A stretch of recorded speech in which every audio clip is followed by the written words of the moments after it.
another episode of Common Sense. I'm one of your hosts, Tyler Mazinski, with my co-host David Schumacher.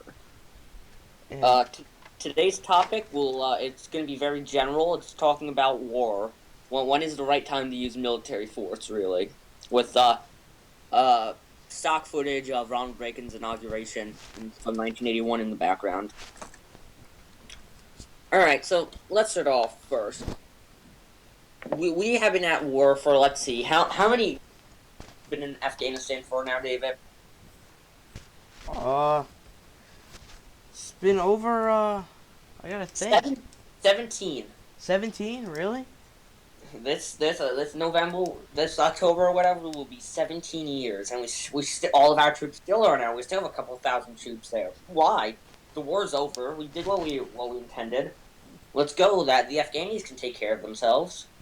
Well, 15 years we've been in Iraq. Iraq's the new Vietnam. I mean, we've kicked ISIS out and everything, but ISIS is virtually defeated. I mean, So that's why what the president uses. They bypass using declare war because the war has to go through Congress. So yeah, when a president has a problem, they can just put boots on the ground. yeah. They're not declaring war technically, but we're still losing lives over there. Yeah, I mean, we've defeated ISIS in Iraq. We took Saddam Hussein and all that. We should be out of Iraq. We should have no more troops there.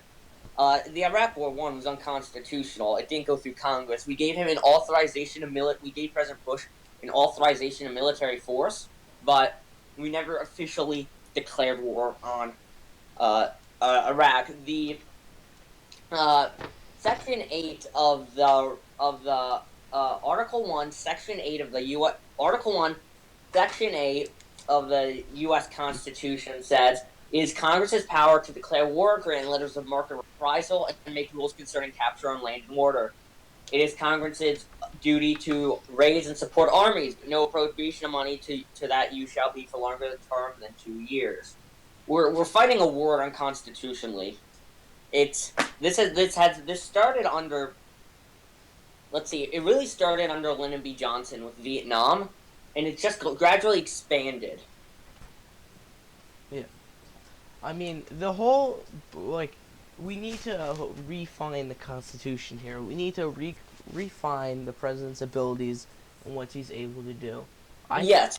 I think boots on the ground is an unconstitutional act of the president.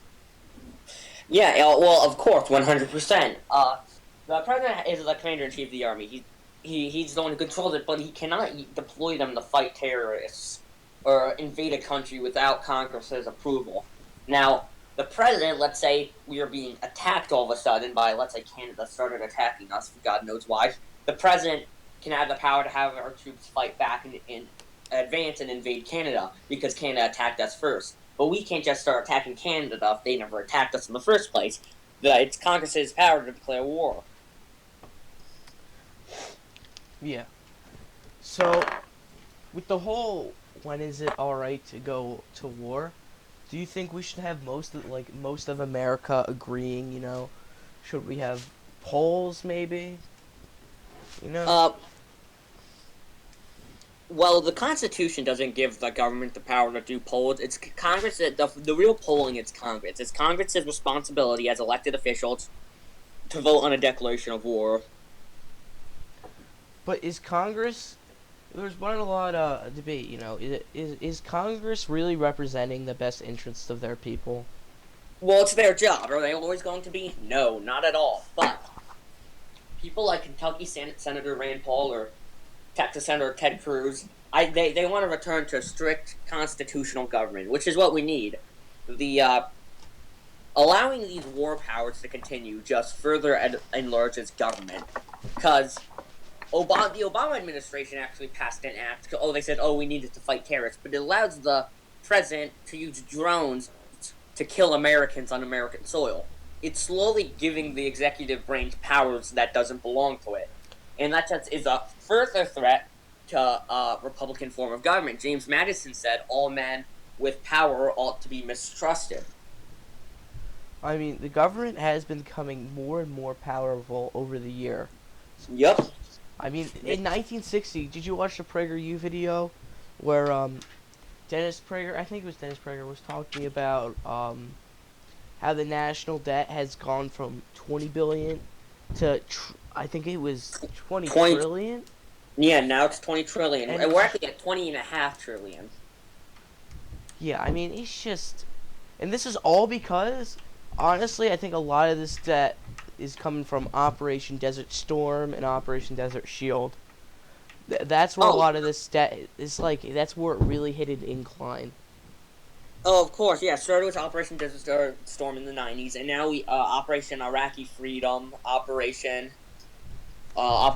whatever to take out Gaddafi in Libya. We've spent over $2 trillion fighting these wars. That $2 trillion could have gone to rebuilding our roads, providing adequate health care for our veterans, giving tax cuts, which just got passed, thank God. But that $2 trillion could have been used in such a better way. I mean, there's thousands of better ways to betterment the people of America. Why are we even in the Middle East? Like, I get ISIS and Power and everyone. influence. We're scared of Iran. What's Iran going to do? Nothing. They're in the midst of a revolution. We shouldn't be worrying about Iran. I mean, Their people really, are right. Iran. That if we didn't screw up with the stupid coup d'état in the 1950s. Yeah. Oh, yeah. We screwed up Iran. They democratically elected a leader, and we used a coup to take him out and put in a king. Yeah, And so what we could happened have the oil. to that? What happened to that? The people hated the king, and then the king was overthrown, and Islamic theocracy was installed. Now, if we want to fight, if we want to fight terrorists like we say we do, how about we use letters of marque and reprisal, which is Congress's duty? I mean, yeah. Letters of marque and reprisal basically means the government can pay mercenaries to fight our wars for us. Send them to the Middle East. There are tons of veterans who would love to get paid to go back and fight terrorists without us having to actually deploy our current troops. Yeah, we shouldn't have to do any of that. I mean, we shouldn't have to waste our troops on a war that most Americans don't even care about. Yeah, most Americans do not support these The wars. 9/11 happened 17 years ago now. Yeah, it's listen, I think the Afghan war was completely justified. They were harboring terrorists that attacked us. We had every right to go in. But Iraq war, no, and we should have been out of Afghanistan 10 years ago. There's no reason for us to be there, and the fact that the None. president continues to put us there is awful. Yeah. It's horrible. It really is. The I just don't know. There's liberty. Liberty always has to be fought for, but giving the president more powers to fight more illegal wars just enlarges government. Because what's next? Will he be able to deploy troops to use on Americans in the name of fighting terrorism?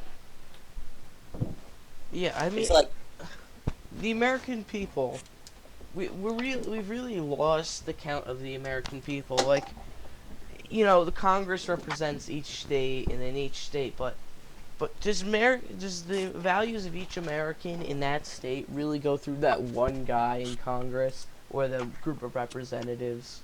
with senators and all of that. Yeah. Of course not, but still, I think that we definitely need. That's why we need a third party, like the Libertarian Party. We need a third party to even out the Dems and the Repubs.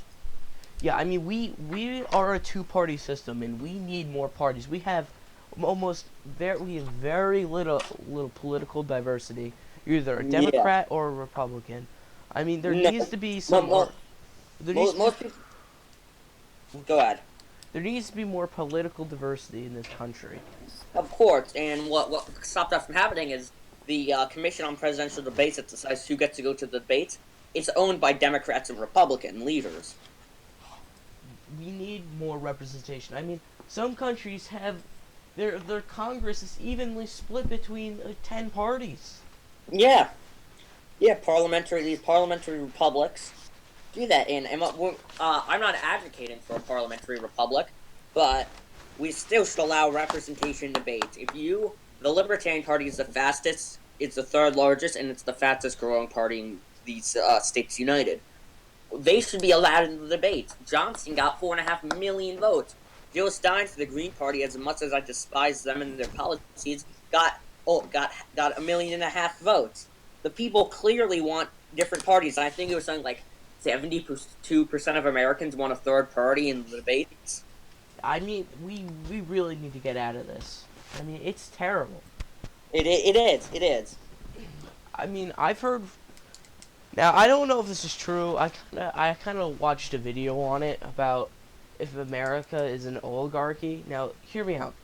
I heard that like the companies, the big companies of America, like pay our reps to do what they want, and like the oligarchy is those huge companies that don't care about the people, and they pay the reps to vote in what they want. You know, I don't like. We're not technically an oligarchy, but I've been thinking about that a lot lately, because the big companies control our reps because they like make huge donations. Huge, of course. I don't think they control all of our reps. There are definitely some, and foundations like the Clintons who buy out senators. I mean, seriously, the Clintons are one of the most corrupt families in America. Yeah. Hillary Clinton, I don't care if she's fighting for women's rights. No, she's using you. All of you feminists have to realize that. She is using you for her own gain. She actually opened up a fund called the Clinton Victory Fund or whatever to allow small Democrats to take money out of the fund to run during the campaign she made it. But there's actually evidence that she was using that money people were donating to go back into her campaign. The Clintons don't care about anyone. Okay, they're a corrupt, multi-million-dollar family that uses the woman card and the race card to get votes and to buy out people. All right, Tyler. So, where is America heading? Oh, that's the age-old question. I don't know. Tax cuts got passed. I think the American economy at least is heading in a good direction. Well, with that being said, thank you for tuning in to Common Sense. I'm your co-host Tyler with the other co-host David. And we'll see you next time.